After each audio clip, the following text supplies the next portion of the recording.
President Tinubu attends a Quiba process meeting on West African security.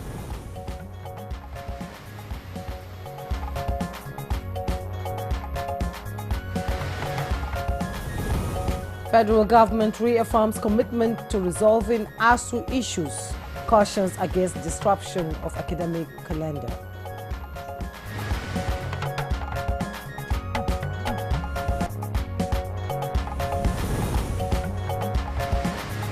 NCDC promotes public health through translation of vital messages.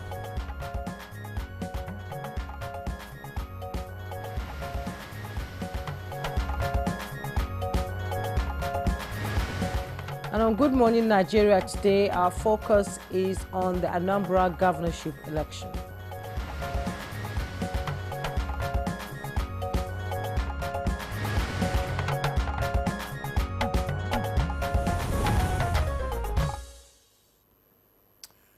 November 8, 2025 is a date every politically alert person in Anambra State is looking forward to. Indeed, I agree with you. Now, the state's governorship election will hold on that day. This election is shaping up to be more than just another ballot. It is a real test of democratic resilience in the Southeast. You're right, Jumai. 16 candidates are in the ring, 14 men, 2 women, and the political air is absolutely electric. Quite electric, and you can say that again. It's the ultimate political chessboard. APGA's Professor Charles Soludo wants a second term, leaning on that trademark grassroots network that has kept the party in charge since 2023. But there 2003, sorry. Pardon? 2003. 2003. 2000, are you sure? Yeah, 2003. APGA has been there since 2003. Yes, that's true.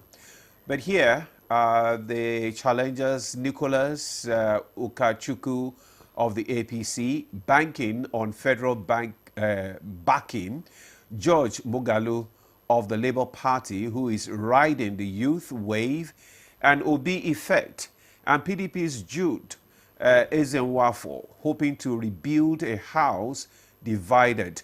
Quite the lineup, isn't it? Yeah, absolutely. But it's not just about who has the flashiest manifesto.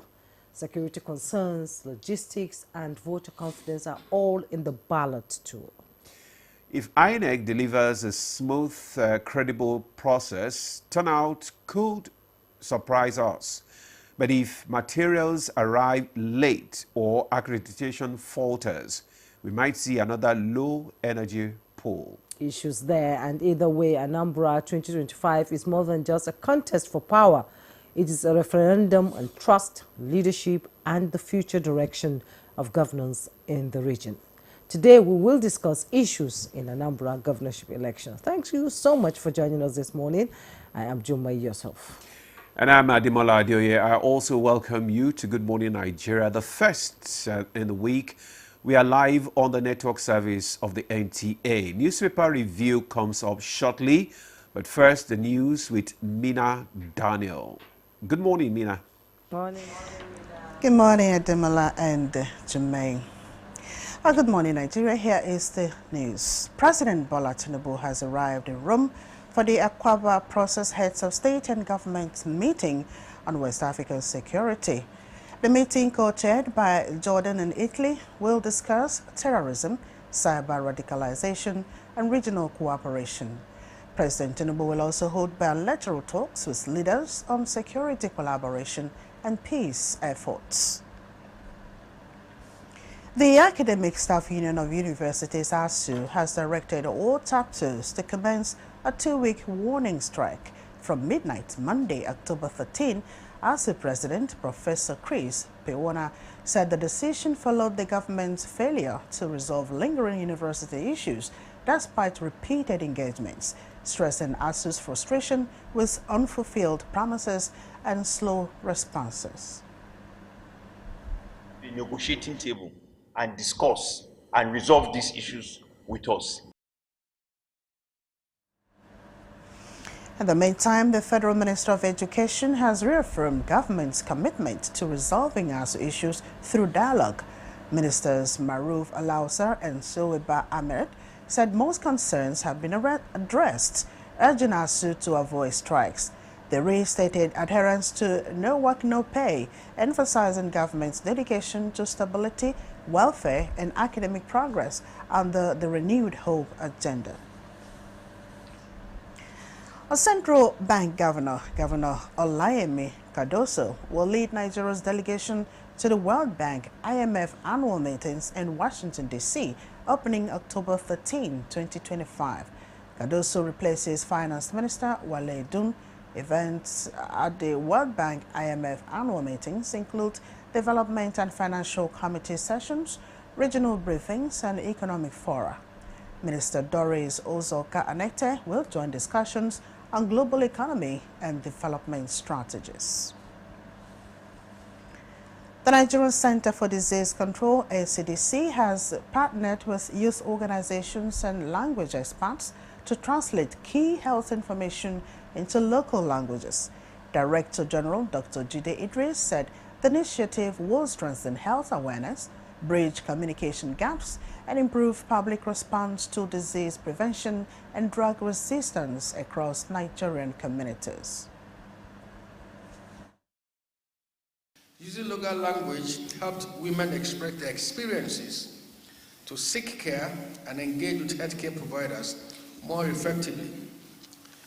These examples remind us that language saves lives, because when people can name a problem, they can begin to solve it. President Bola Tinubu has celebrated his son, Sheyi, on his 40th birthday, praising his leadership discipline and service-driven values. The president commended Sheyi's dedication as a husband and father, urging him to keep inspiring others. He prayed for wisdom, good health, and greater achievements that will continue making Nigeria proud. Foreign Affairs Minister Yusuf Tuga ensured the safe return of Nigeria's Super Eagles after their aircraft developed a cracked windscreen in Luanda. His diplomatic coordination secured overnight permits across 5 countries, enabling quick travel to Uyo. The timely intervention was hailed as proactive diplomacy before Tuesday's World Cup qualifier. That's the news at this time. Good Morning Nigeria continues with Jummai and Ademola after the break.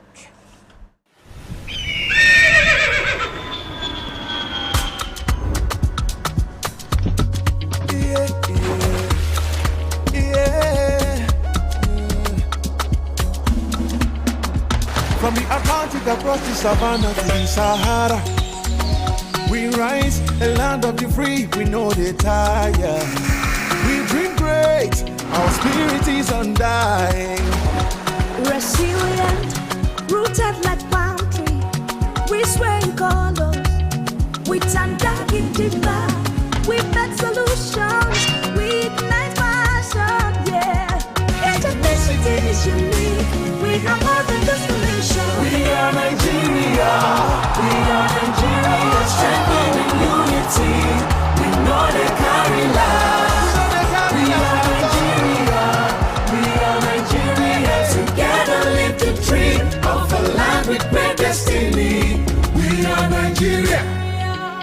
I am the real Nigerian. Brought to you by the National Orientation Agency, NOA. And the National Productivity Order of Merit Award goes to... The only tomato paste manufacturer to win the National Productivity Order of Merit Award by the Federal Government of Nigeria, endorsed by the Association of Private Medical Practitioners of Nigeria. This is an evidence of 100% natural goodness. Eat healthy to live longer. Buy now and enjoy up to 20% discount. Tomato paste, the taste of Nigeria. Cadbury Hot Chocolate. Crafted from cocoa, milk, and sugar. Creamy, chocolatey, frothy goodness, rich taste, so satisfying. Cadbury 3-in-1 Hot Chocolate, the treat you deserve. When malaria knocks you down, you can be sure parasites are having a party in your system. Welcome to our new kingdom, guys! Comel, an effective weapon against malaria.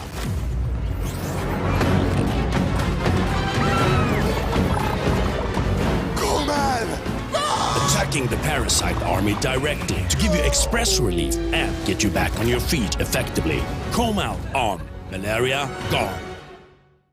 The energy from breakfast doesn't last my child the whole day. By halftime, they are low on energy. That's why break time is the right time to re-energize.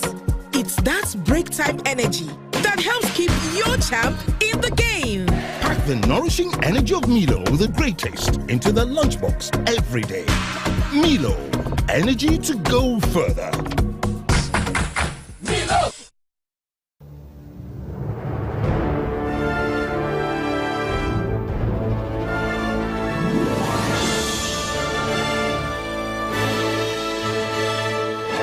TerraCube is available in beef, chicken, jollof and crayfish flavors in 50 cubes Saver Pack and 100 cubes Super Saver Pack.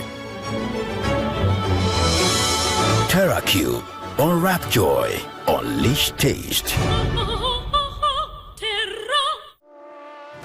For an exclusive 3x skin effect, try Nivea Men Deep powered by black carbon.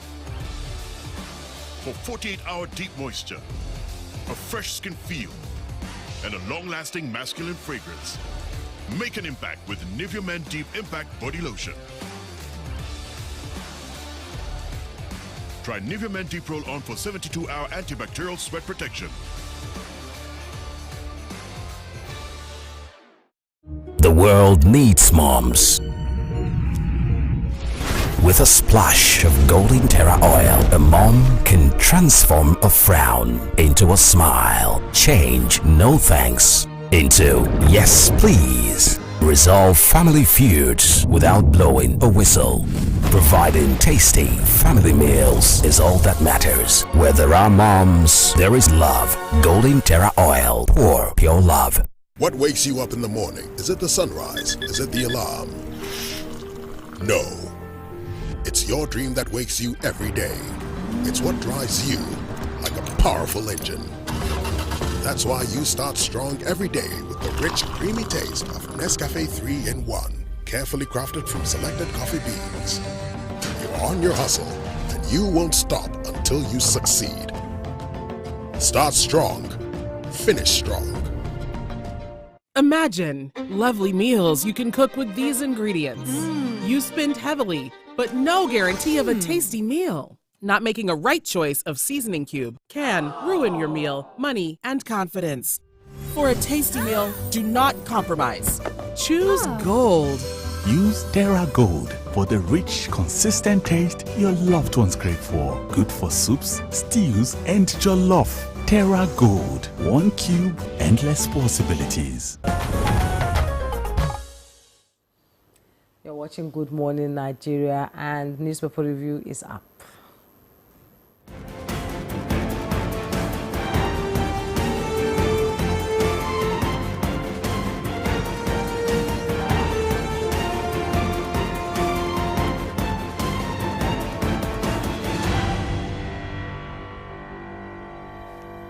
Yeah, our newspaper reviewer, Chukwudi Okoli Ugwaja, is here with us. Chooks, good morning. Good morning, Demola. Another On a very bright cold week. morning, yeah, bright week, of course. I woke up very positive. Things are going to happen for me this week. Very cold, you say? It's very cold. Where? No, the weather is cool, actually. Jumai, you should see your doctor from time to time. I come from a place where when it's cold, it's cold. Yeah. Not Abuja. Abuja weather is just like AC weather That's to what us. she says now. all the time. No, you should understand her. I am what my people call ikripo. You don't understand her. That Meno, whatever. Okay, you want to expose me on air. All the hot flush and all that, eh? It's okay. Mr. Chukwudi, good morning. Morning, my Let dear. me quickly begin with the Blueprint newspaper. And above the masthead of the Blueprint newspaper, treat gunshot victims before police report. I think that's the National Association of Resident Doctors urging hospitals. You find the details on page 10. And below the masthead, Autumn Alia Bika over 100 billion infrastructure loan.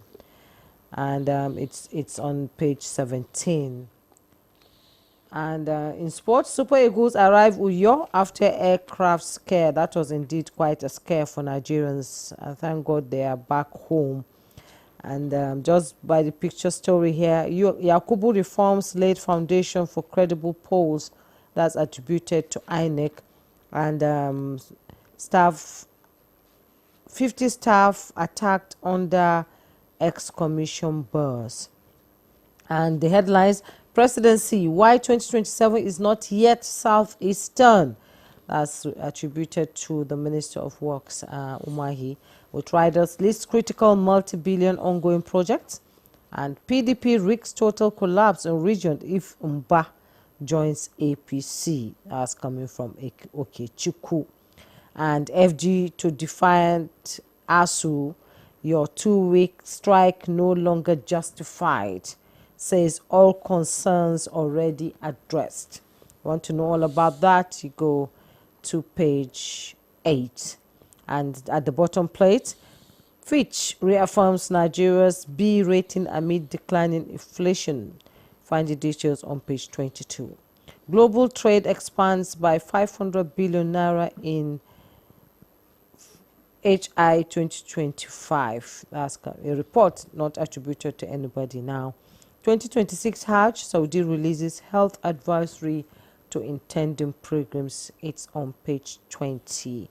And Lagos records 3,629 cases of violence against children in 1 year. Find all the details in the paper. Mr. Demola? Okay, I have the Daily Times newspaper here with me, and just above that nameplate, we have Nigeria lost 3.09% oil output in September to strike. That's NUPRC. Details of that story is on page 12. Federal government threatens no work, no pay as ASU begins nationwide strike. Details of that main story is on page 2 as well. Analyst seeks data harmonization to use NIN for elections. Mba's exit signals end of PDP in Southeast Okechukwu. Article 2, Tinubu, reckless use of presidential pardon undermines justice and emboldens criminality. Details of that story can be found on page 15. Global mortality rate declines by 67%. Details of that story can be found on page 13. Okay. The Business NG, and above the masthead of the Business NG, Bala Mohammed accuses APC of plotting one-party states, says PDP will reclaim power in 2027. And Nigeria's public debt hits 152.4 trillion, nears 100 billion mark. You find the details on page 2. And below the masthead, Coastal Road controversy, Makinde Umwahi clash deepens as Nigerians seek clarity on cost. Details also on page 2. And a concerning story here, Nigerians groan as cooking gas prices bite harder. You find the details on page 2 also. And election year, spending threatens economic stability, says CBN. And Naira set to end 2025 at 1,458 Naira to a dollar. That's attributed to the Standard Bank. And Nigeria plans 2.8 billion euro bond. Sukuk issuance to strengthen reserves and finance budget. You also find the details on page 2. Mr. Chukudi? Gas again. Yeah, gas. What I'm not very sure about is what has caused the latest hike. It was 25,000 naira about a week and a half ago, but I hear is dropping. I went to a filling station and they said it's now 16,500 or so. That suggests that it is not really an official official pricing. That it's not really official pricing that has caused it. Maybe there was scarcity. Because of the fluctuation. Because they are saying it's 3,000 naira per kilogram in Lagos. Yeah, whatever price it goes for, there would always be how much you sell a kilogram. How much so you if it's buy. how much you buy a kilogram. So let's assume that it's going to stabilize over time, because I've not heard anything concerning an official, statement. I bought it at 19,500 just last week. 19,500. It had already started coming down, because it hit 25,000 really. Wow. But I went to a filling station and they told me 16.5. So you can see that there's variation, ASU and government, I don't know whether the matter can be settled here on earth. It's really unfortunate what is happening. When will they settle with Mr. Chukwudi? I don't know. I have to go hyperbolic, because it's a long-running thing. I'm tired of telling you about that famous caption somebody made. FG, please don't. ASU, we will. Talking about a looming strike. That was then. I'll never forget that TV that was back then. caption. And the story has not changed since then. So what is it with ASU and government? Have they become cat and dog? They can see eye to eye. The government is saying we've met a good chunk of what has happened, if not all. There's no basis for going on strike. But maybe what has become an issue now is, if they go on strike, are they going to be paid? I think the last time government eventually paid them. But what do our labor laws say on this matter? If I had a company and somebody goes on strike, and I don't think that strike is justified, I'm not likely to want to pay that person. But you can't speak like that in ASU matters, government workers matter. A lot of considerations come into it.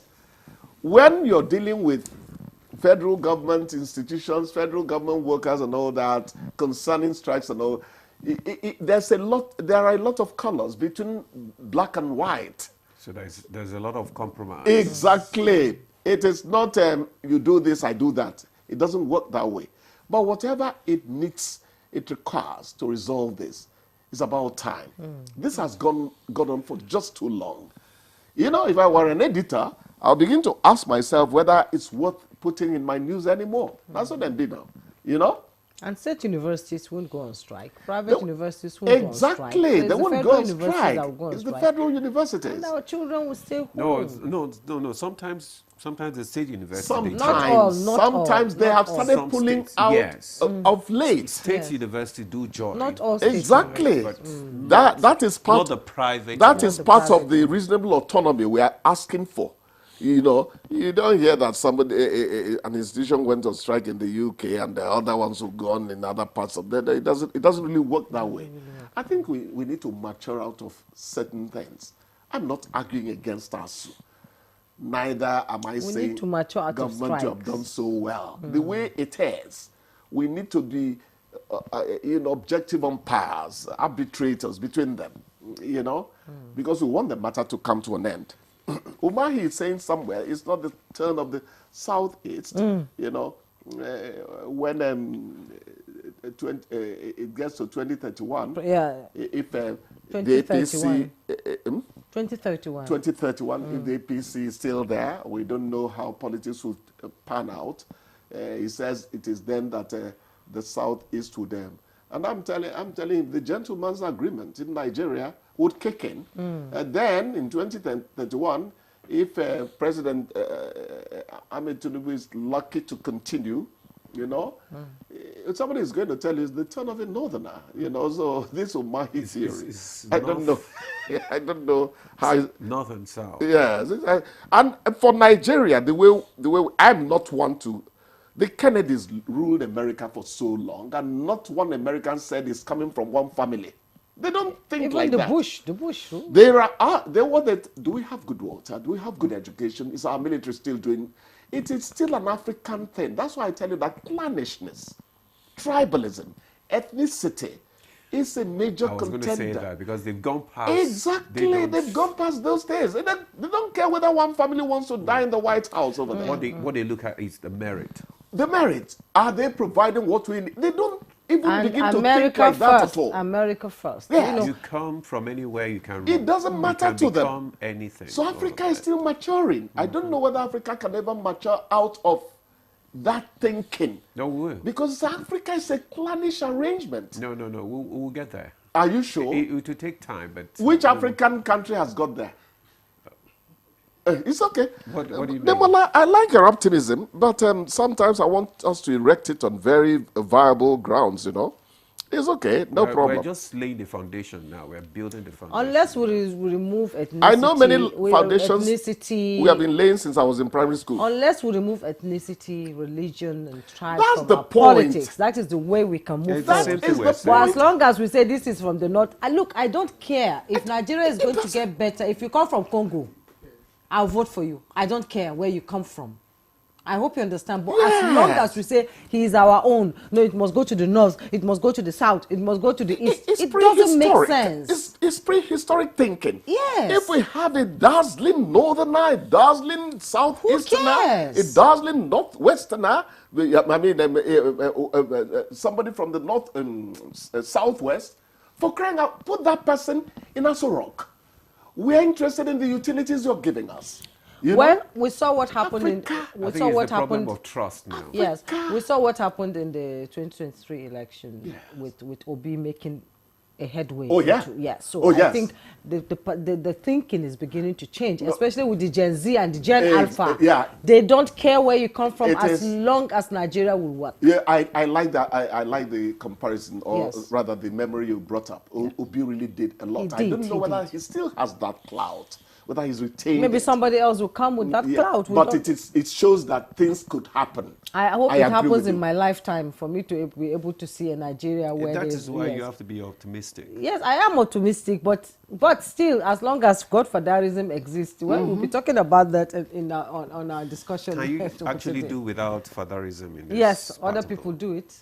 Other countries do it. Why so- can't we do it in Nigeria? But the issue of trust. They have godfathers. They are just playing it, coolly. The godfathers are everywhere. There are godfathers in this country. Even in you know. America, they are godfathers, That's but why- they don't show themselves. That's why on a day that I don't particularly feel that this is how it should be, I say FCT minister. Other people are godfathers. You don't get to hear about them. They could actually be more effective than you. Yes, they are just behind the It's scene. the way you play it. There are godfathers in your family, Demola. I don't want to destroy the fabric of that family. But there are godfathers.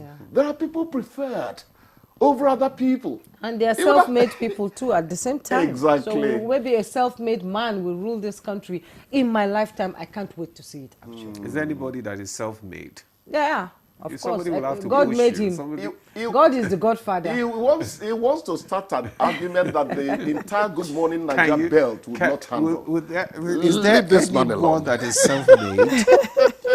You are helped one way or the other. Yes. Uh-huh, And there was something else you raised that I wanted to talk What's about. that? I didn't quite note it here.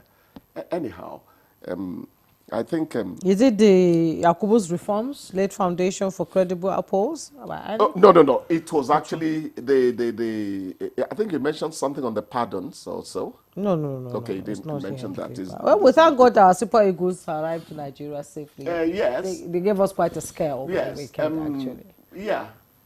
We thank God they arrived safely. Remember the Zambian team. That, you understand? So we must be grateful to Africa, Providence. yes. Cup of Nations, was it 94? But after that, I don't like people pushing up my blood pressure to a limit that my system might not take.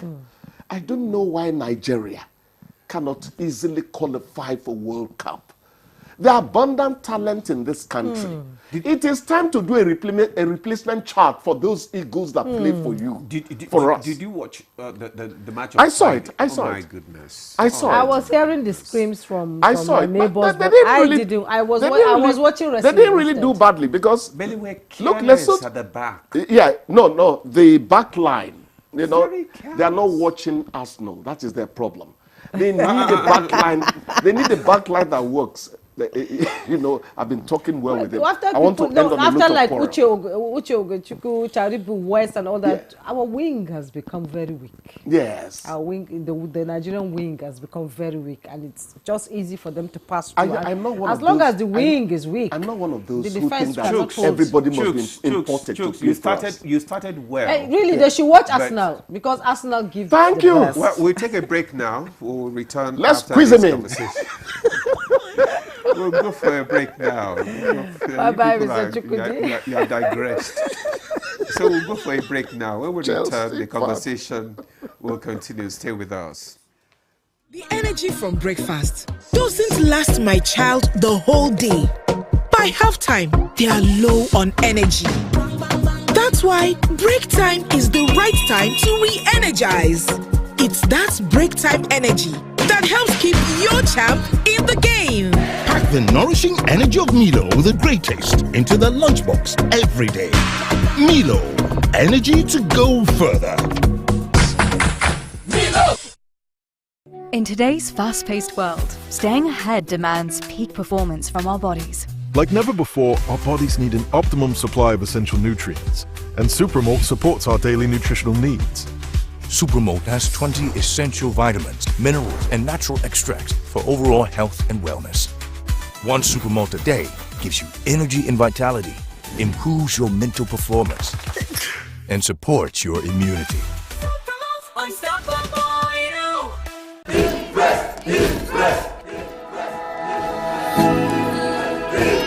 Guys, food is ready.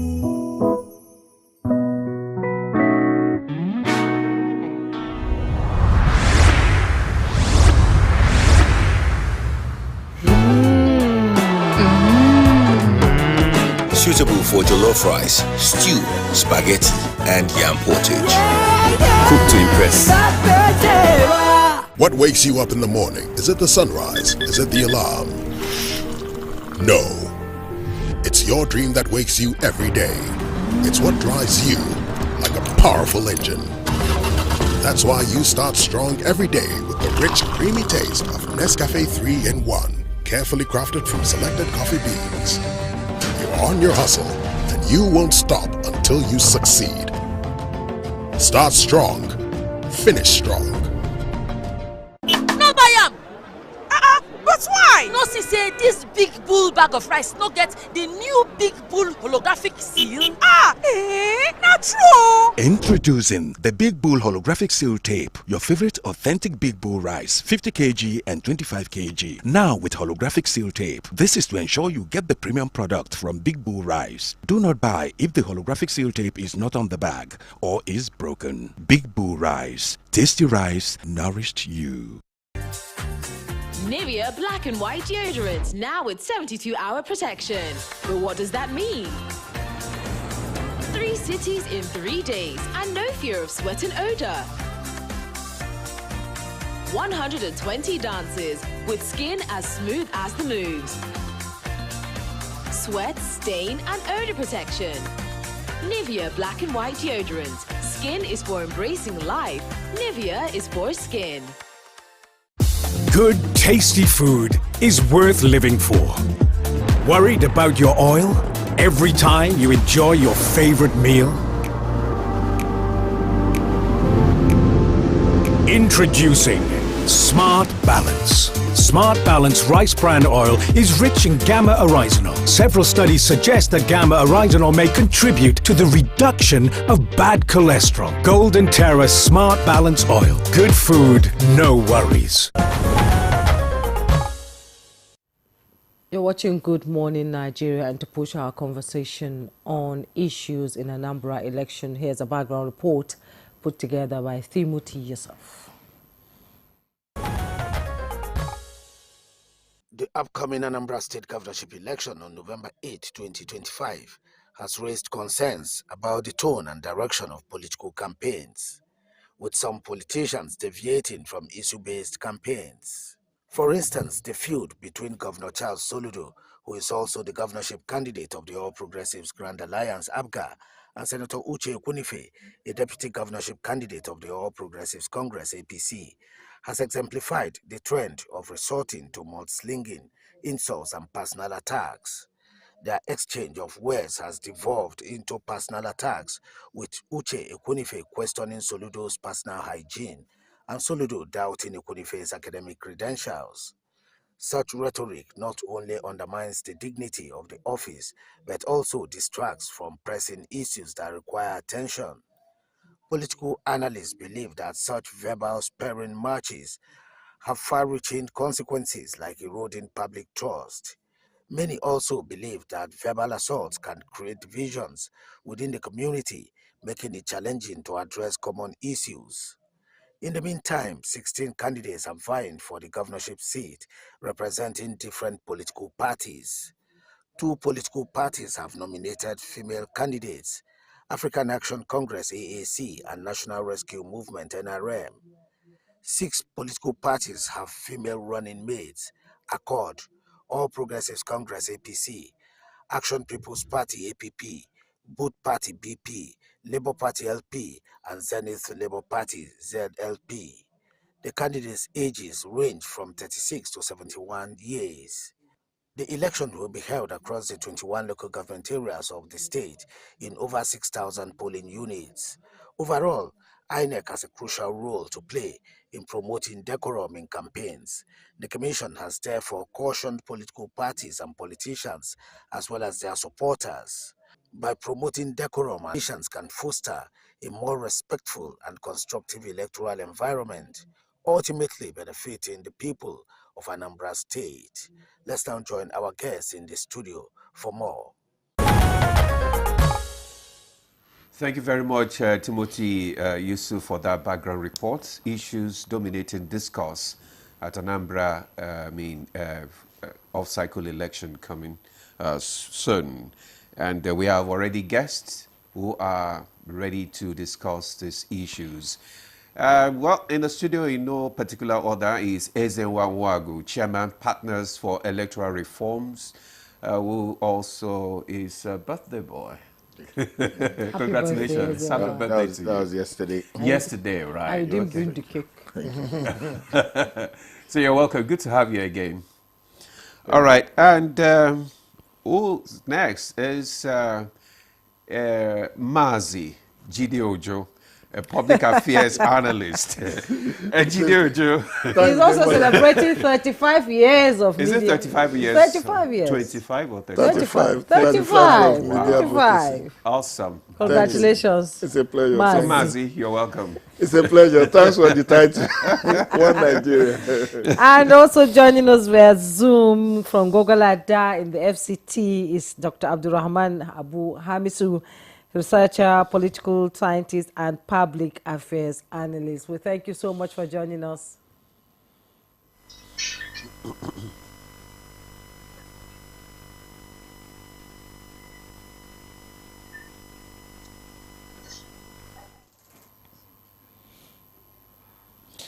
Well, thank you very much. Okay, let's kickstart our conversation. Gentlemen, I mean, we've listened to the background report there, and we're looking at issues that, should dominate discourse at this off-cycle election. Let me start with you, Ezenwa. What has been your observation so far concerning this coming election in Anambra State?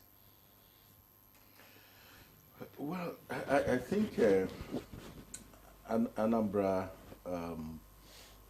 for me, has been very much known for low turnout.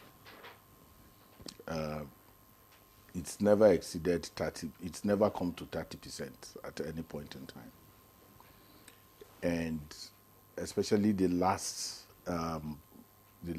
governorship election, I think was around 21% turnout or so. I can't clearly remember. So, and so my investments in understanding that would be to find out what has always been the challenge, and I am hoping that the current trend of events can trigger, much more participation than we have seen in the past. Okay. Because it looks like it's a bit more competitive, even if not in terms of issues. Nigerians like gbas-gbos, what they call gbas-gbos. Gbos-gbas. They enjoy if you make your campaigns completely cerebral in a place like Anambra, you might lose the people. But this Ekunife Soludo engagement is also in a way, some kind of catalyst to see whether there will be much more interest. But in terms of what it will mean for the people themselves, at the end of the day, they will be shortchanged by not having something to track. You can't track insults, and you can't track, vituperations and such other mudslinging that we have seen. So, but if we're able to get a situation in which the coming days there will be some kind of town halling where people can sit down and say, this is what I want to do for education, this is what I want to do for infrastructure, this is what I want to do for the different issues that the everyday Anambrarian contends with. I think that will be helpful. I know that the siege mentality that was 2021 is not there anymore. Okay. In terms of what the IPOB and such other groups, the kind of interest they took in the last election, it doesn't appear that exists. So you are going to have a much more conducive. Totally, or it's just like it's reduced? It has to be reduced. First is that in some sense there has been some deep interest in making sure that the place is a bit safe. Okay. In terms of kidnappings, shootings, cult-related activities.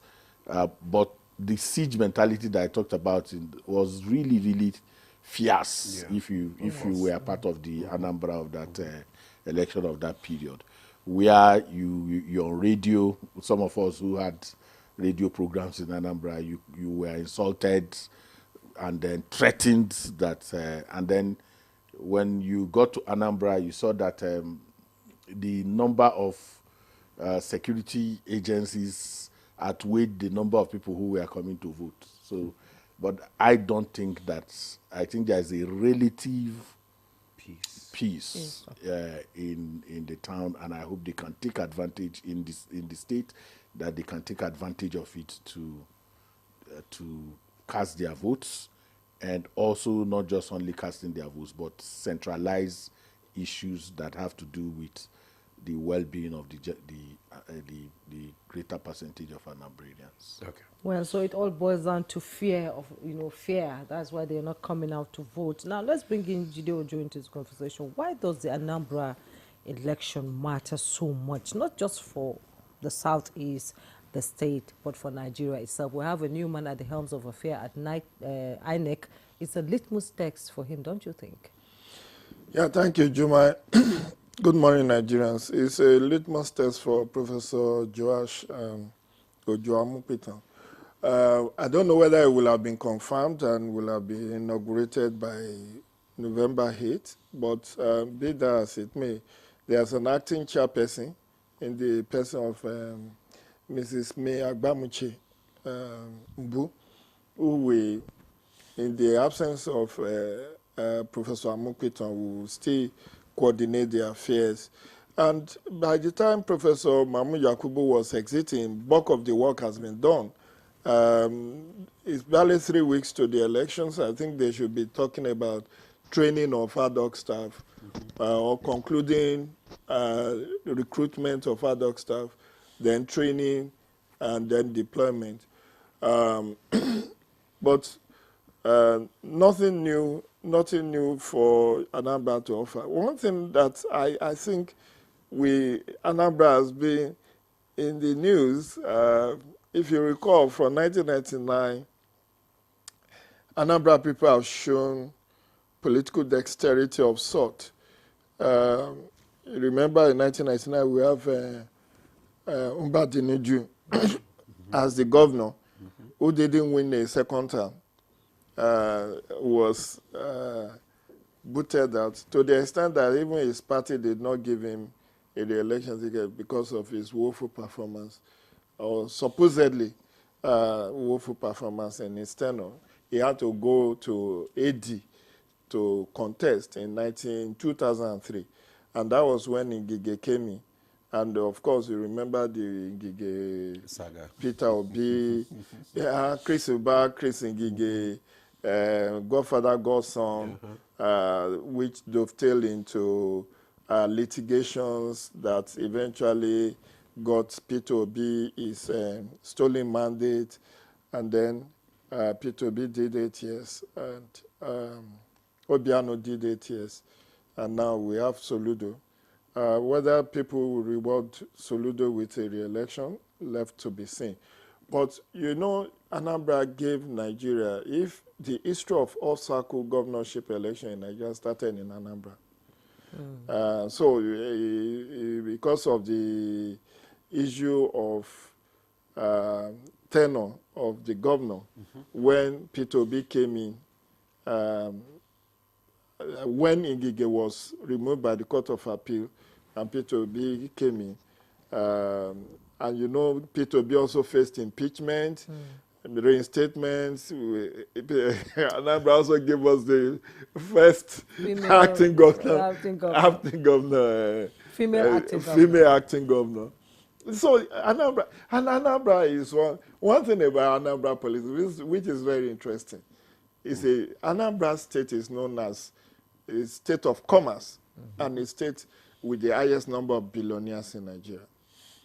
Highest number of billionaires. According to estimates from 2 years ago, they have over 300 people who are billionaires. And some of these people are not politicians, but they can spend their last kobo to prevent somebody they don't like to emerge. You know, they are just... So when it comes to issue of money or money politics, they do not spare resources to support.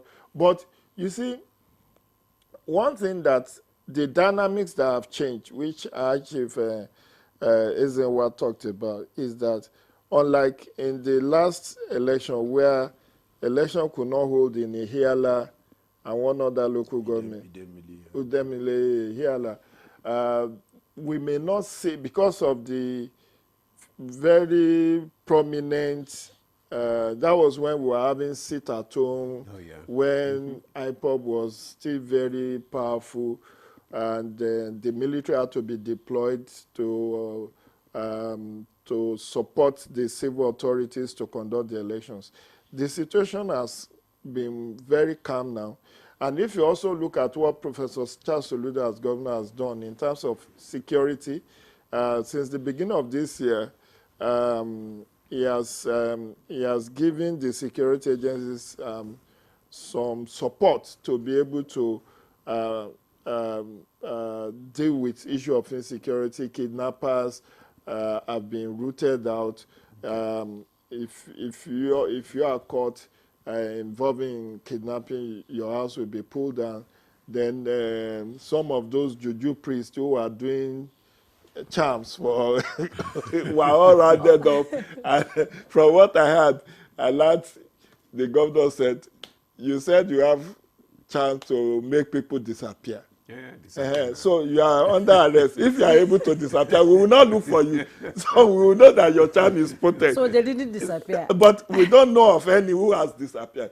But that's just on a lighter note. The most important thing is that INEC has its work cut out for it. All eyes will be on INEC.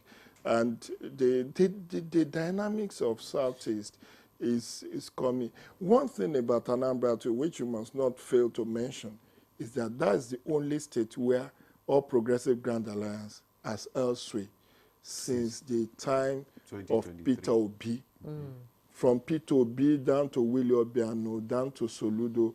That is the only state that All Progressive Grand Alliance have jealously protected. We do not know whether the inroad that APC has made in the recent past, remember,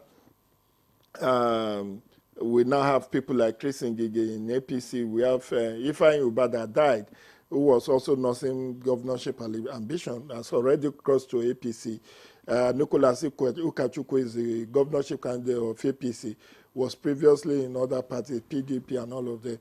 But what I see with the forthcoming Anambra election is that it's going to be a two-horse race between the APC and the ABGA candidate. Incidentally, when you look at the national politics, ABGA and Soludo has adopted President Tinubu for 2027. So, and Soludo claimed that he and President Tinubu had been friends for over 20 years. So, issue of would there be federal might backing the candidate of APC in Anambra, or will the presidency just say it's a local stuff, deal with it? I don't want to be. Right. Okay. We will all see that panning out in the coming days. All right. Okay. We'll see what will pan out in the coming days. Let's bring in Dr. Abu Amisu into this discussion now. Dr. Amisu, how much could you say the activities now, the campaign, and also the discourse? You know, how would you describe what is happening in Anambra State right now concerning the off-cycle election? Well, I think we are getting closer and closer to a situation that we always pray for in Anambra State. And what is the situation we usually pray for? We always pray for peaceful, credible elections that reflect the wishes of the people of Anambra State.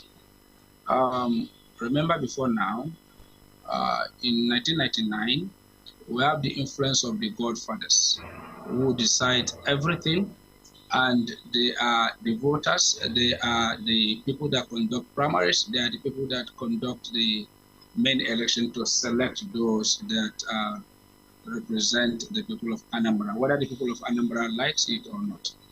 And that brought a situation, and that situation was the infighting that ensued between the Godfathers and the Godsons in Anambra State. And then that brought the former governor, Peter Obi, to power in Anambra State. I think starting from Peter Obi to Willie Obiano down to Professor Charles Soludo, you could say that the people were able to wrestle the powers that were wielded, albeit illegally, by the Godfathers that turned Anambra State upside down, giving the state a bad name, where a sitting governor was abducted in a broad daylight, and nothing happened up to this moment. Nobody was prosecuted for that. So you could see that the trajectory is moving towards peaceful conduct, where the aspirants could go to the people with their programs and then campaign vigorously to be elected. So for me, it is a positive trajectory away from the violence that we used to witness, holding the state hostage, and then all the things that are bad that are associated with politics in Anambra State. So it is a welcome development that up to this moment, the people have faith in the democratic process, and they are leveraging that particular process to elect those that will represent them, which is a positive development. So I'm not thinking of anything negative right away with what we've seen and with what INEC has done. It is a national template. I remember we had a heated debate one certain time with my brother Ezema Mwabu, when I referred to our political parties as briefcase political parties that are becoming more of NGOs. And he said, no, that the number of political parties does not matter because it will assist to open the democratic space. And I was of the opinion that the list of political parties at that point in time were so long, and that we need to reduce them. So that we have 16 candidates today in Anambra State is because they have faith in the process. As at the time that the Abga revolution started in Anambra State, nobody gave Abga any chance, because that was the period that federal might was deployed to muzzle people, institutions, and to give fair advantage to the ruling party. But the people stood their ground, they stood their guard, and today that is gradually paying off. So what we're looking out for is that peaceful atmosphere where every Anambra person that have come of age and has attained 18 years of age could move out of their homes freely to vote. And that is exactly what we want to see in this country. Before now, we don't even believe that any small party could win election in Nigeria. Nobody gave Labour Party a chance in FCT because most people thought that it is the big parties, the so-called big parties, that will win the senatorial election. But again, LP surprised people. You go to Nasarawa State, where you have Social Democratic Party winning an election. At that point in time, nobody felt that Social Democratic Party could win election. What this is telling us is that our democracy is maturing. In Kano, people thought NNPP could not win election because of the incumbency factor and federal might. But that did not come to pass. So what we are saying is, once the polity is configured in such a way that people can vote and their vote will count, I don't think that people will not have faith in such a process. So Anambra State is exactly what we want to see, so that whoever, if the people feel that Professor Charles Soludo has done excellently well and he deserves to be rewarded with a second term, so be it. If they feel otherwise, that he has not done well and they want to change him, so be it. So one of the things that democracy has guaranteed is peaceful change and transition. And once you cannot have it, you can't call it democracy, and elections become selection. Abdul Rahman Amiso, I'm going to stay with you. Can you just, Anambra has set precedents in the history of politics in Nigeria, like Jide Ojo noted, and our background report also noted. But according to our background report, the opposition seems fragmented, sort of. So how significant, is this unity between the other parties in determining the outcome of this election? And how can you assess the governor Soludo so far, what he has done in Anambra State? Will it give him a leverage to win this election? What are your thoughts? Well, we are actors, interested parties that are outside Anambra State. We rely on what the people of Anambra State are saying, and based on what the governor has done so far, you can't help but appreciate him. There are indices that you could use to measure what a governor is doing. But again, our own indices could be quite different from what the people are looking for. It is in this country that people were talking about infrastructure, and some other persons were talking about stomach infrastructure. And they overwhelmingly voted for stomach infrastructure. So it is not surprising, because democracy is a crazy thing. People could, because of animal rights, decide to vote out somebody or vote in somebody. So that is how it is.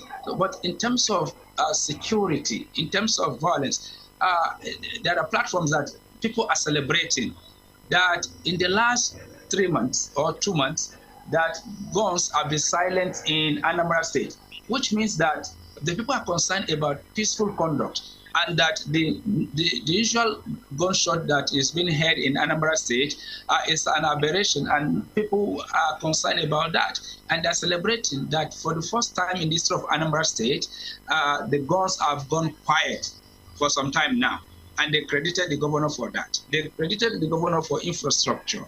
They credited the governor for the action he has taken. But people will think that it is brutal when he said, if you are caught, if your house has been used to house kidnapped victims, your house will be pulled down. In fact, they particularly celebrated his handling of one of the marabout that was notorious for preparing charms for criminals. And Aka Okuko, they called him. And people were very, very happy with what he did by ensuring that he uprooted him, because people felt he was not touchable and he could continue to do what he's doing. And so if you look at it critically, for the fact that he's able to stabilize Anambra State, he was able to provide infrastructure, he is tackling insecurity headlong, and the people are happy. And then they are saying that his second term is guaranteed. We hope that his second tenure is guaranteed, because you cannot bring in somebody who have not been tested, who does not equally have the will to act, to replace somebody who is already acting and doing what he needed to do. So I'm not saying that if the people of Anambra State feels that he has not done well, he should not be replaced. Coming to the unity among political parties, you see, the most important thing is peace in Anambra State. And I want every politician to borrow a leaf from former President Goodluck Jonathan, who says that my ambition is not worth the blood of any Nigerian. And he lived by that dictum, and it saved Nigeria a lot of bloodbath when we're moving towards the handing over or the election that brought Buhari to power. And I'm sure that that very particular philosophy, if we abide by it as we've seen elsewhere, then Nigeria will be more peaceful. Even in the United States of America, there was a time election held between Bush and Al Gore. And what happened? Al Gore was popularly acclaimed to have won that election, but it was said that it was rigged in favor of the former president. And what did he do? He said, for the greater interest of America, he did not even go to court as we used to see in this land and climb. He decided to just let it be for the sake of America. Even the current president of America felt that he won the election, but there was nothing he could do. He said for the interest of America, he was leaving. And even when he was leaving, he left a note for former President Biden to say that, you know, I won the election. This is the spirit we want to see in Nigeria. First thing first, Nigeria first, the peace of our people first, before our ambition. So if we see it from this very particular perspective, that there is always a tomorrow. If I did not make it today, I can make it tomorrow. Then we will support the process and support whoever wins the election, and there will be peace, stability, progress, and development for our people. So Abu Amisu, first thing first, peace is important, and the blood of any voter is worth more than the ambition of our politicians. Okay, there is something that we all have agreed. Okay, okay, we just want to remind our viewers that you can contribute to this discussion by sending us your questions or comments via the phone that is displayed on your screen. Now, the two have agreed that, I mean, this race is going to be between maybe 2 political parties or 4 political parties. That is, we're talking about ABGA now, APC, PDP, and even LP. So from your own perspective, do you think the race is actually, I mean, this election is going to be between those 4 parties or the 16 political parties? And besides that, the INEC this time around have said they are going to deploy technology again.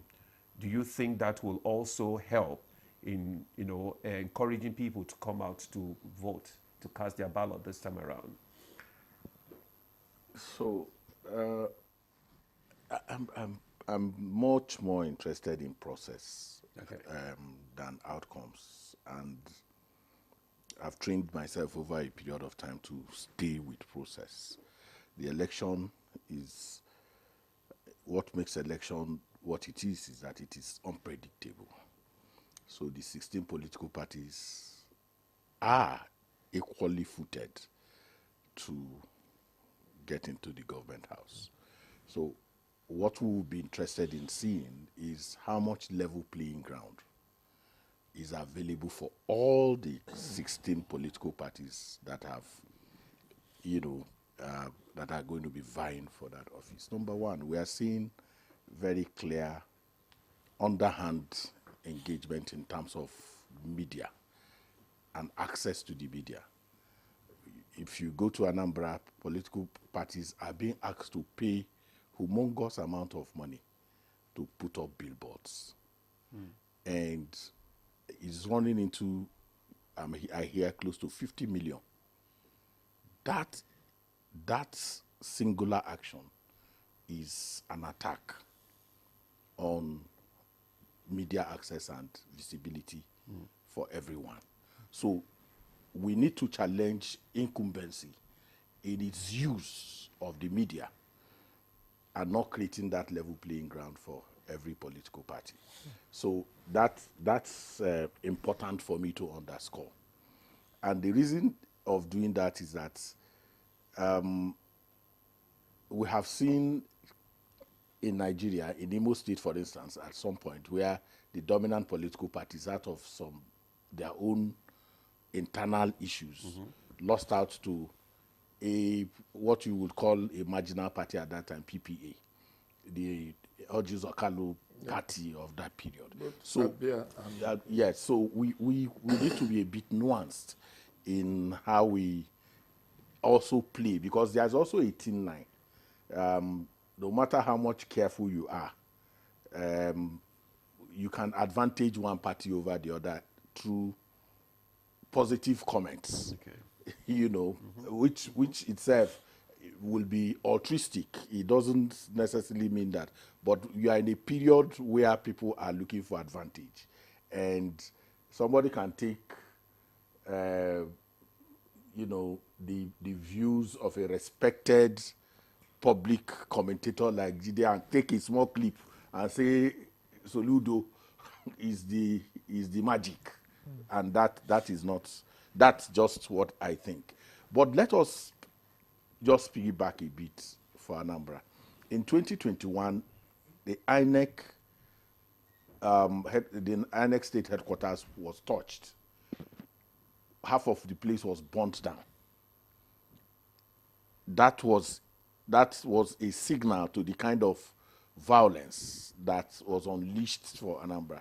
So you have a different, they cutted, burnt, including, what do you call them, the beavers and the rest. So there was a reconstruction that had to take place. In fact, the whole of the state headquarters were condoned off up to the period of the election. So we are seeing a different scenario, which is helpful. And I don't want to agree that this is a litmus test for whether, if the nominee is eventually cleared. Elections, subnational elections, are as good as the resident electoral commissioner. Part of the challenge that we have is that our centralization of processes always makes us to give comfort to the real actors, the real folks who will be organizing this election are the resident electoral commissioners in Anambra State, the electoral officers in the 21 local governments, the SPOs, and the returning officers. We must hold them accountable for free, fair, credible election. Like my brother said, Jide said, what the headquarters needs to do is to deploy sensitive and non-sensitive materials to the place, provide all that is necessary for them to conduct that election. If you followed Ondo election, Ondo had a resident electoral commissioner that was on top of her game. And so in terms of process, you will see that the Ondo election process-wise was excellent. The shenanigan that took place was in the domain of the politicians, but not from the point of election administration. So I'm always interested in us holding those guys, because the chain of election manipulation is wide. He's not located in the 12 and 1 national commissioner in the headquarters. The chain is from the returning officers can cancel election where they think that somebody have advantage. They can't do that. And then when they do that, they hide, and then you start calling Abuja. You start saying INEC. We must start a situation in which we can hold people accountable in INEC. If we say Anambra election, can we play up the resident electoral commissioner? Who is she? She's a woman right now. What is that? Can we profile her? Can we begin to look at how she engages electoral administration and ask questions around her capacity, her competence, her professionalism, and her ability to deliver on that election? So when we talk of or Mrs. May Agbamuche, the person who is doing the deals in Anambra would fold her hand and be having a good laugh at us because we are not touchlighting the activities. The EOs are critical. First, they can decide to train people, and Jide has been a long-time trainer from where he's coming from. You can train people. After training them, these EOs would remove them and bring in untrained people. And then you start saying that the beavers is not working. It is simply because some electoral officer who is in charge of a local government have decided to remove people who were trained and bring in. These are the little details in terms of understanding election administration. As we go into not just Anambra election, 2027 election, we should profile the resident electoral commissioners. We should look at their background. We should look at, because some of them, including those who we knew had partisan inclinations, were cleared by the National Assembly. We should spotlight them so that when they behave in a particular way, that brush will not be used to, tar the whole commission. Tar the whole commission, indeed. Holding them accountable is key. I will hear that our other guest from Oka, Anambra State, Chibunu Okoli Akrika, is on air now. We can see him. Good morning. Thank you. Thank you for having me. It's a pleasure to have you. You've been listening to the guests here in the studio, making their points on the Anambra election. Can you tell us what's the mood like in Anambra? What are the expectations? How is the campaign going? Just give an assessment of how it's going on in Anambra with expectations for the election.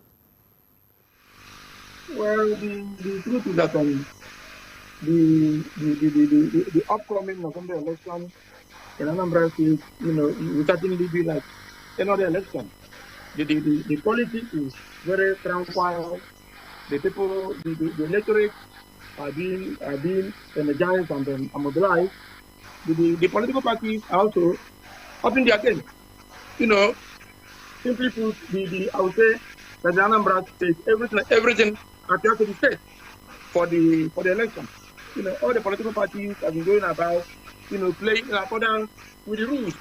Apart from the unfortunate comment the incumbent governor made some time ago, regarding the academic qualification of some of the candidates and their personal details, I would say that generally in Anambra State, everything appears to be set, for the election.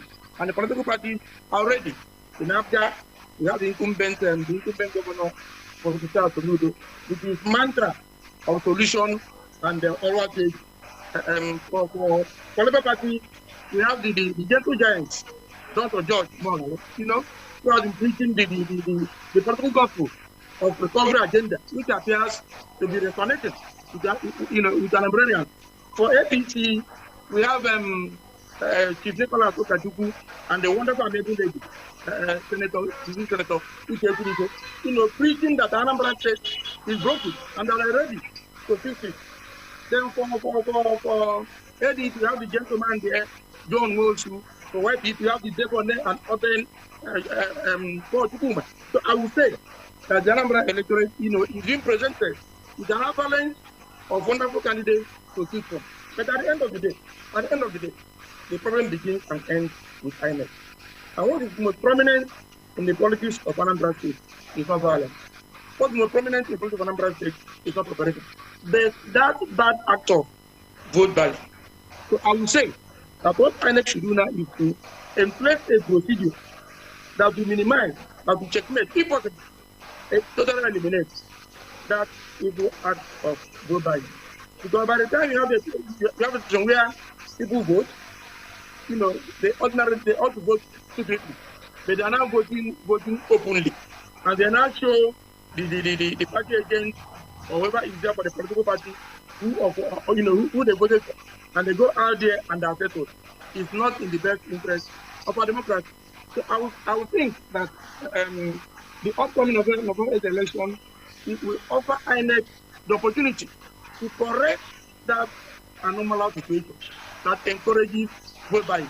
That aside, I would say that so far, so good, in Anambra State, the political parties are there, the electorate are eager. INEC, I think also, is doing some good work because some days ago, precisely on the second day of October, INEC had an interactive section with all the political parties, Cuba candidates, state party chairman, state party secretary. And at that event, they told everybody that they are ready and prepared to conduct a free, fair, and transparent election. And to give vent to what they said, they distributed this, I think, the soft copy of a voter's register to the person that the parties and the candidates can now essentially target, those who have decided to vote. So I would say that all together in Anambra State, the parties ready, apparently with the possible exception of PDP, that appear to be having some problems, with their candidates. It is personal. It is personal, in particular to PDP. Other political parties are ready. The electorate are also ready. The security agencies, I think, they also appear to be ready. So I would say that, everything being equal, though you know that in human affairs, things cannot be equal. That on November 8th, we are going to witness a watershed, a free, fair election in Anambra State.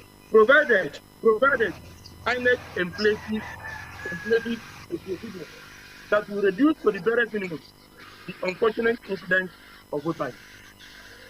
Okay, Mr. Okrika, thank you so much for your remarks there. You are on ground in Anambra State. Can you tell us if the government is providing, or INEC is providing, a level playing ground for all political parties for them to be able to, carry out their campaigns peacefully?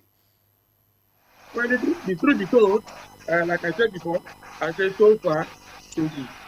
INEC has been doing wonderfully well. Like I said before, in the last interactive section, they didn't show any partisanship. They didn't show any partiality. They treated all the political parties equally. Those that went, they gave out the soft copy of a voter's register. So using that as a yardstick, I entertain no modicum of doubt that going forward, INEC will deliver. On the mandate. But like I said before, and I keep saying, what is most worrisome, based on experience and what just laid out during the senatorial election conducted in Anambra South, is that unfortunate incident of vote buying. It's marring elections in Anambra State. That aside, for now, there is nothing, that will enable one to charge INEC with any act of partiality. No, INEC has not done that. In the course of training adult staff, they allow whoever shows some competence, whoever shows some interest to participate in the process of interacting with political parties. Like I said before, I didn't notice any act or element of partiality. While treating the different political parties, I want to not notice that. So going forward, I expect INEC to continue, in this trajectory. And if that happens, and they're able to checkmate vote buying on the 8th day of November 2025, I want to say, without missing words, that in the Anambra will go out there and exercise their franchise. We are known for that. We are the light of the nation. We shall continue to showcase that we are the light of the nation. Thank you. Okay, thank you so much, Mr. Akirika, for your views there. At least you have assured us that the atmosphere there is peaceful so far, and there is a kind of a level playing ground for all political parties. Now, we have some comments from some of our viewers, which we would like to read out so that our guests can respond to them. This one is from Ahmed Baba Dikwa from Maiduguri. He says, instead of constantly denigrating INEC, the public should allow it to do its job. Our focus is misplaced. The real pressure should be on the politicians who flout INEC's regulations. Let's hold the rule breakers accountable, not just the institution trying to enforce the rules. Then this is from, my name is Ike, British. Is from a political scientist and criminologist based in Lagos. He said, I'm enjoying your good morning program. Sir, I would like them to tell us the extent to which the electoral reform has gone. Maybe, Jide, you want to respond to this before she reads out her own? Those two comments. Well, electoral reform, as you know, is underworks by the National Assembly, and we are all hoping and praying that they will fast track this so that it can impact, the implementation can start in earnest. But thus far, nothing new. The National Assembly just resumed last Tuesday. Okay. So they are barely 1 week from all their annual vacation. So they have committed that priority will be given to completion of constitutional and electoral reform. But that will not be in good time for the Anambra election that is just about 3 weeks away. And I agree with the man from Maiduguri who talked. You see, some of us who have worked with the commission as partners, sometimes when we defend, people thought we are bought over or that we are consultants and we have received gratification. The real challenge Nigeria faces today with the democratic consolidation is the political class. They are the ones that always seek opportunity to undermine the process. My colleague in Anambra, what is he telling you? Vote by. Who does vote by? Is it INEC that is involved in vote by? Who unleashes violence? Chief talked about the arson on INEC facility ahead of 2021 obstacle governorship election in Anambra. Who set INEC office ablaze? Is it INEC staff? Is it not the political class who wants to undermine the process? So, you see, many of us on in Nigeria, these INEC people, these INEC people. I'm not saying they don't have their blame. But you see, in every football game, it's a layman that blames the referee. You always look the convenient way out. INEC, by its own nature, has an internal mechanism to deal with staff that compromise. And we have seen that. Even President Tinubu surprised me this year. Did you know that 3 resident electoral commissioners who compromised who tried to subvert the election in 2023 have all been sacked? The one in Adamawa that went and announced election that he doesn't have the and he was a lawyer. I mean, he's a lawyer rather. He's a lawyer, and he knew. I didn't say that. He's a lawyer, and you saw the role of the returning officer. Now he's been shown the door. The one in Sokoto that compromised has been shown. The one in Abia that compromised. 3 of them have been released. Don't also forget that even the professor that helped to rig election in Akwa Ibom is also serving J-Town. So there is that internal mechanism to deal with staff and management of the commission that compromise. I'm not saying there are no bad eggs. Out of every 12, there will be a Judas. But the political class, how many of them have been held to account? That's a big question. That's a big question. Because they are the one that has the resources. They will reach out and say, they will dangle resources you have never seen all your life. Depending on your role in the system, like the returning officer now. Why does INEC always shield the name of the returning officer? Because they don't want them to be exposed.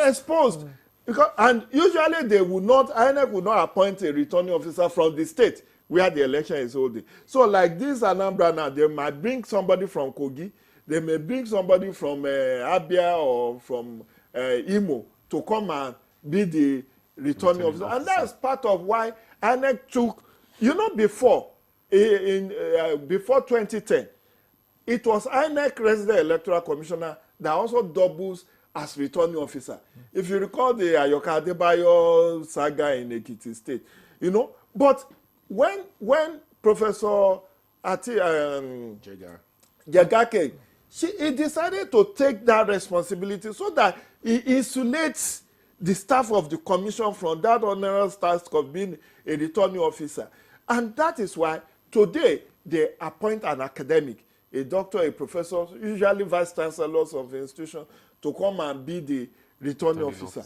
And one other thing that I think innovation that this Anambra election would be a test case for is the operationalization of Section 65 of the Electoral Act. What does that say? That in the event of a wrong call, the law has also given INEC ability to review the election result.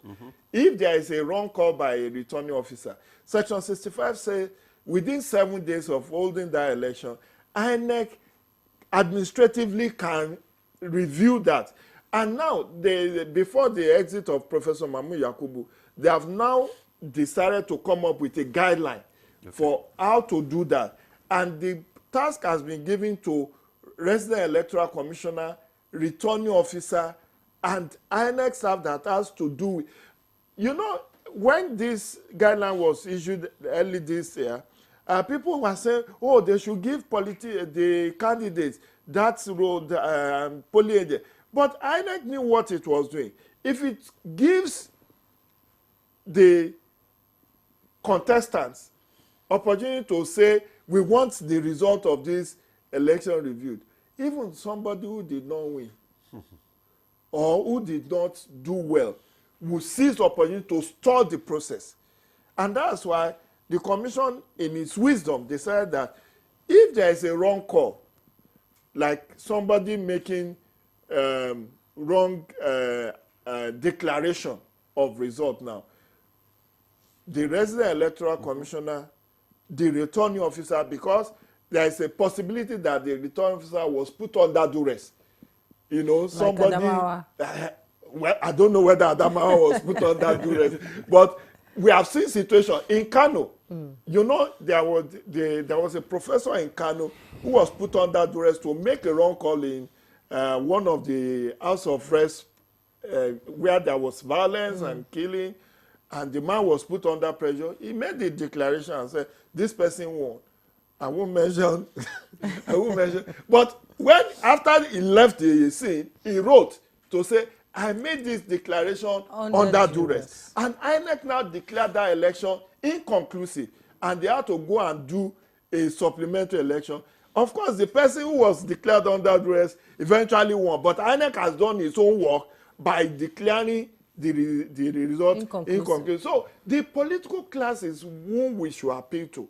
Because two major challenges we have with our election are violence and vote trading. Violence and vote trading. Take these two out. You will find that we can have peaceful, credible election. And let nobody be under the impression that it's only INEC that can guarantee credible elections. There are multi-stakeholders involved in the electoral process. Security agencies, what would they be doing? They have to help the commission in terms of deployment, in terms of making sure that they secure the environment of the election. The judiciary, if there is a wrong call, who makes election adjudication, or what we call election dispute resolution? It's the judiciary. The National Assembly, we are calling on them to fast track the electoral reform process. Jide. So all of this, we need to beam our satellite on the role each of them will be playing in Anambra, that If anything goes wrong, we know who to hold responsible. Thank you very much, today. Jide Ojo, thank you so much. We'll take a break now. When we return, the conversation will continue. Stay with us. The Renewed Hope Initiative RHI presents the RHI Green Nigeria Challenge. Go green today for a greener tomorrow. This national competition is in 3 categories. The household category is a tree planting competition amongst 11 frontline states in northern Nigeria. Each participating household in Adamawa, Borno, Bauchi, Gombe, Jigawa, Kano, Katsina, Kebbi, Sokoto, Yobe, and Zamfara states will plant a minimum of 1 tree to qualify, with a video evidence of before and after the tree planting exercise. 20 million naira will be awarded to the best household. Submission deadline is 20th December 2026. Community category will see local governments, local communities, schools, and NGOs reclaim and transform degraded or abandoned areas such as dump sites, landfills, parks, and their likes into green, vibrant gardens, parks, and eco-friendly spaces. 50 million naira would be awarded to the overall best community group.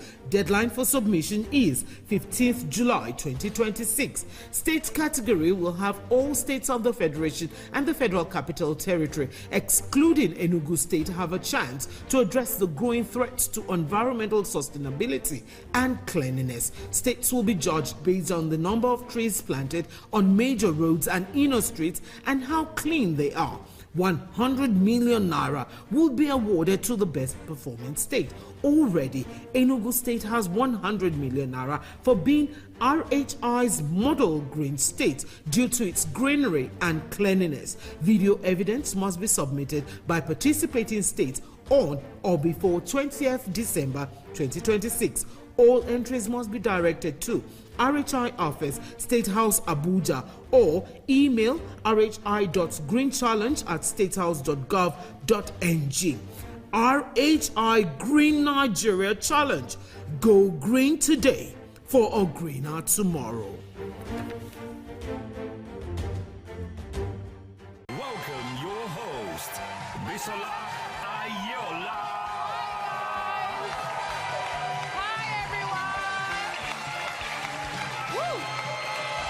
All the way from Akwa Ibom State, it's the sensational family.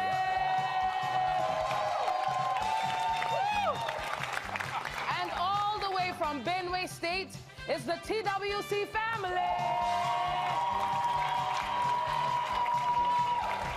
My name is Christiana. I'm a fashion designer. My name is Christiana. I'm a fashion designer. You are into Asia. You are into catering. You are into another thing. I sing. You sing as well. Oh my God. Grace, take it away. All around the world, no one looks like you. You can put a smile on your face. You're beautiful. For the Spirit of the Lord lives and dwells in you. Mention a common response if your situationship should ask you, what are we? We're just friends. One item. Or like a sister to me. Nothing. Lovers. We are who we are. We are who we are. Survey says.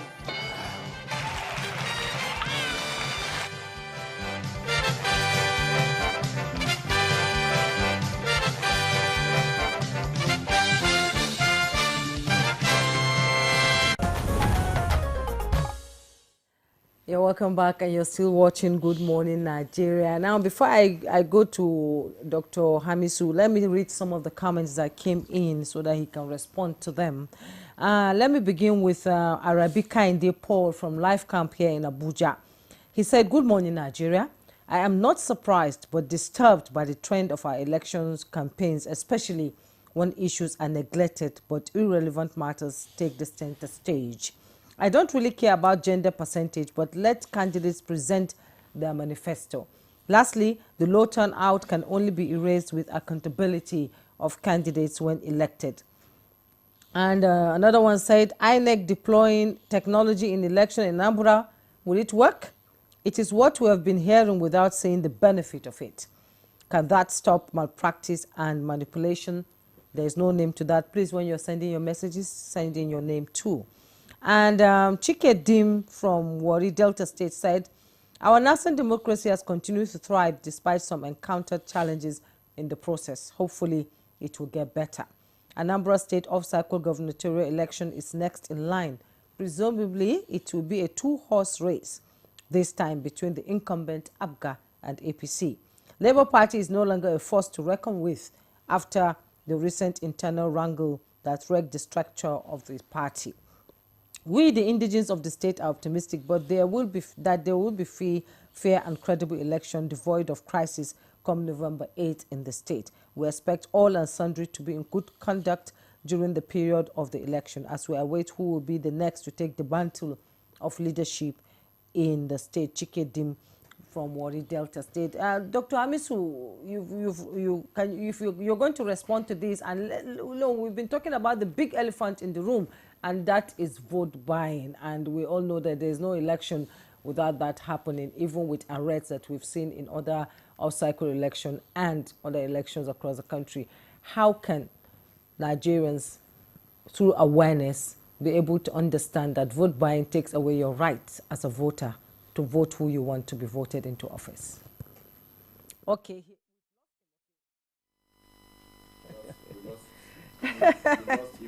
Yeah, we lost him there. So, if you can respond to that.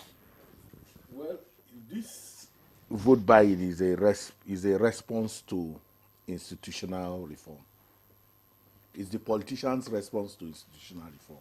Okay. So the monies that are taken to the voters used to be given to the electoral officers to bring result sheets and ballot papers to the homes of politicians where they are completed, and thugs are used to take the one that was printed by the people, and then you exchange it for the one that was printed in hotel rooms and homes. That's where we are coming from.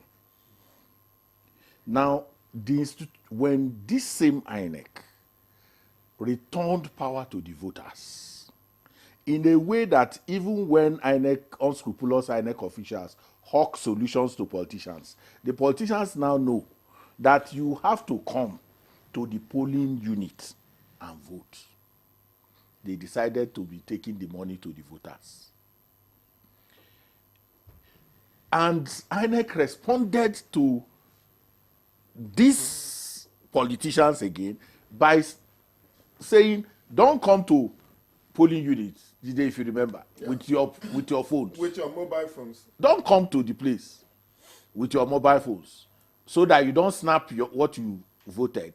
Then they said, okay, let us reconfigure the cubicles, the voting cubicles, in a way that it guarantees secrecy of the ballot. The politicians took vote buying away from polling units to accounts, to transfer, to POSs, to giving people power, giving them fuel. Go to a filling station, buy fuel, then come and vote.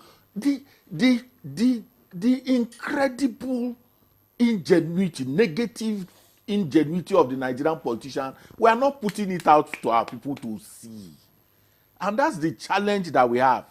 So we give them so much comfort in the activities that they do in perverting free and fair, credible elections.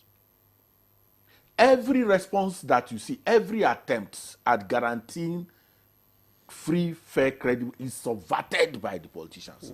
Let me tell you, if you talk about punctuality index, for instance, logistic challenges that you face, what do? They compromise the vendors, the transport vendors, and say, don't come. Don't come. INEC has finished paying the vendors. It happened during the 2023 Bring election, vehicles. Yes. The NURTW people will say, give us insurance. When you have collected money on the day of election, It is politicians playing their hands to make sure that they frustrate the process. So when those people who have been paid to do that job are stalling, they will provide their own. They will say, okay, let us carry the ballot.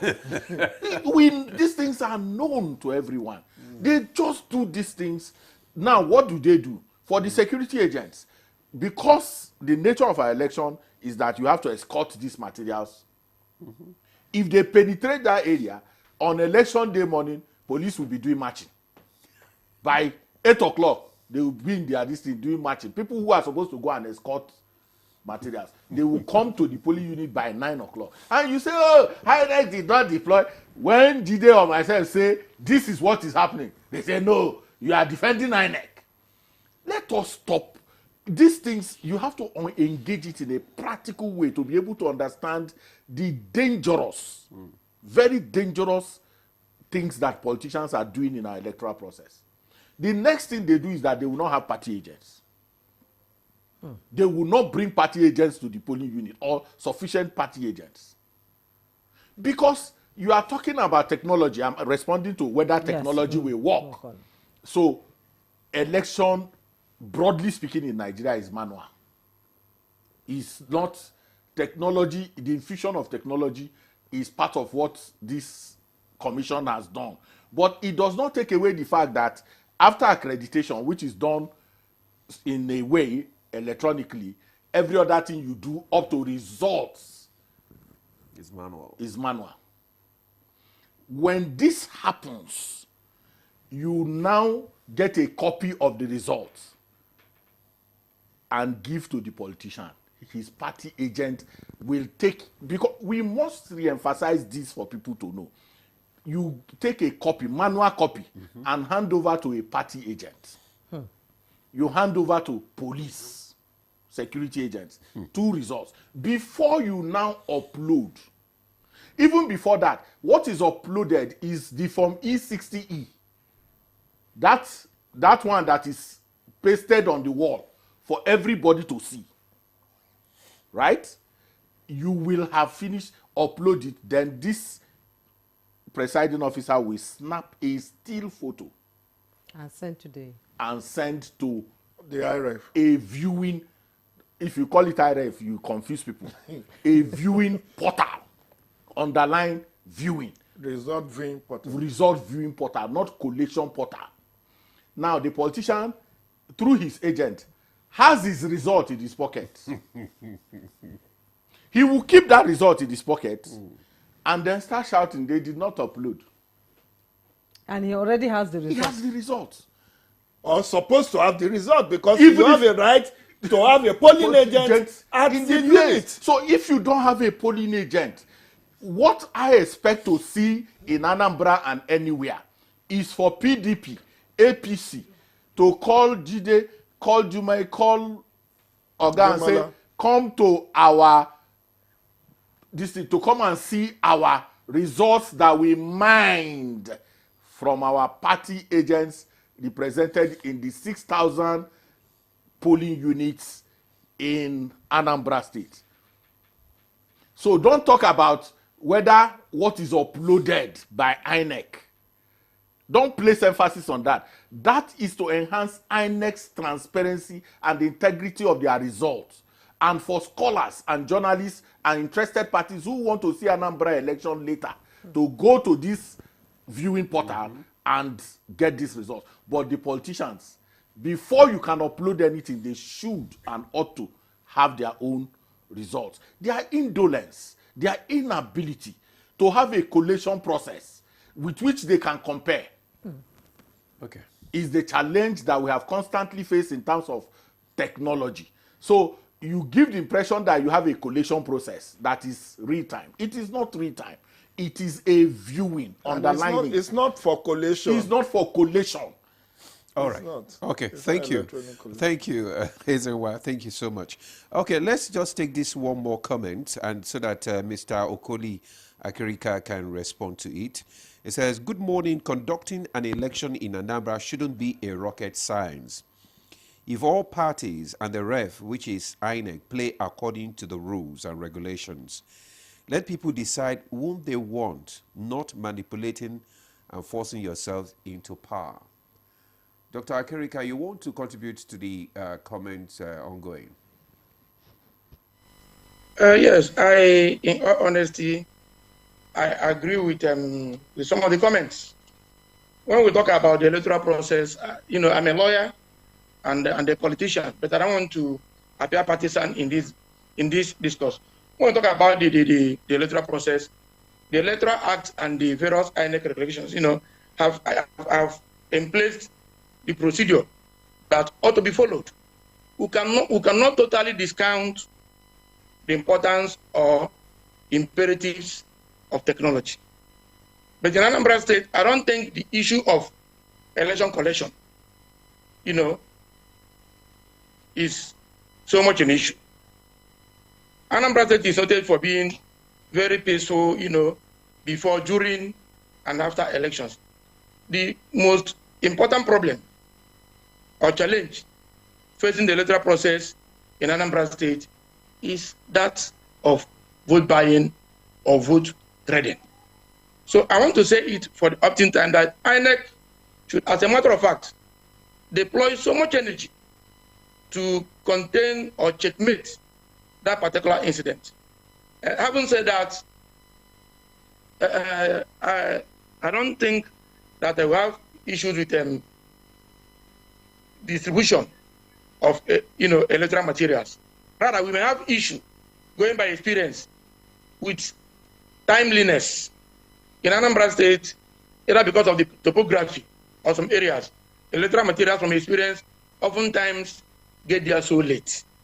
So what I need in this particular instance is to ensure that in those areas that are a little bit far-flung from the state capital, places like IMLM, local government, Anambra East and West, that have challenging terrains, Iala, that is still being threatened, by insecurity, Obaru, and some aspects of Onitsha South. And they should, do some more homework to ensure that electoral materials, are supplied very timely, in those areas. And I want to assure you that once those things are put in place, and INEC takes the further step to reduce to the barest minimum the unfortunate incidents of vote buying, Anambra State, as usual, is going to showcase a wonderful example on the 8th day of November 2025. To me now. Okay, sir. Thank you so much. I really like the way you broke it down. But there's another message that came in from Oka. He says, "Saz, Madam," and I would like you to respond to that. INEC should be solely responsible for anything that happens in any elections. INEC should cancel elections in any polling unit if rules are broken. INEC is like police to protect robbers from robbing. INEC can cancel elections if they even feel that money is exchanging hands. We should stop shifting blames. Say thank you and God bless. Now, we've talked about, the deep-rooted issues affecting the election climate, especially in Anambra. So how are you going to see it in just 1 minute? How is it going to play out on November 8th? On those issues enumerated by that person, INEC should not be blameworthy, on all those issues. If you talk about people not coming out to vote, or people coming out to vote, that should not be led at the doorsteps of INEC. Now, when we talk about vote buying, like one of the speakers said before, much orientation, much education, must be put in, must be invested to let people know that they are trading off their future. When you take 3,000 to 5,000 naira, to sell your vote, it means that for the next 3-4 years, that 3,000 to 5,000 naira will continue to define their future. What is important for us in Anambra State for the purposes of November election is one, INEC should endeavor to make sure that electoral materials are sent to those areas I highlighted. Two, INEC should put in place a system that will help us to checkmate the ugly incident of vote buying. Then three, and most important, once elections are concluded, INEC should tidy up the results, give the results to security agents, the party agents that are present, and paste the results on the wall as mandated by the law. Anything short of that, I would say that Anambra Gube election slated for 8 November 2025 shall certainly be what Anambra State is stood for. Peaceful conduct of election, people going out there to exercise their franchise, and the unfortunate incident of Opai. Election, that's what we are all hoping for. Now let's come back to the studio as we begin to round up this conversation this morning. Jide Ojo, let's look at what do you think is likely to be the outcome? I mean, let's say the expectation for post-election stability. What has been the situation in the past, and what do you foresee in this coming election? Well, Debola, the electoral process has 3 phases. We are in the pre-election phase now. Well, November 7, 8 will be in the election phase, and then post-election will be how to manage. But you see, what is very significant is that we, as I was saying in my earlier comment, we need to assign responsibility to all the critical stakeholders that can guarantee peaceful election. You are talking about post-election management. Pre-election, election, security is very important. Anambra, yes, the people are very peaceful. But as our colleague from Oka said, Ihiala is still having some security challenge. INEC has instituted what is called Interagency Consultative Committee on Election Security.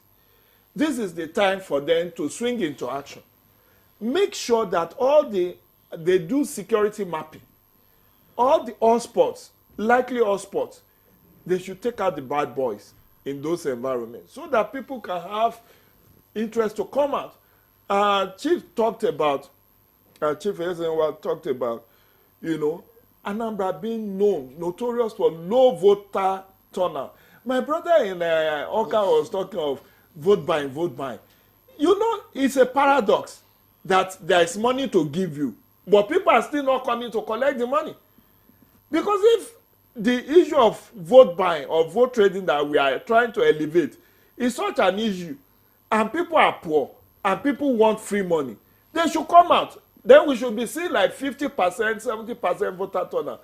I don't know whether you get my drift. But why is it that, despite the fact that there is money to be had for your vote, there is still low voter turnout? So we need to challenge the security agencies, particularly under the Interagency Consultative Committee on Election Security, to do proper work, and then the anti-corruption agencies, EFCC, ICPC, usually deploys. And that's who should be held responsible if there's incidents of vote buying.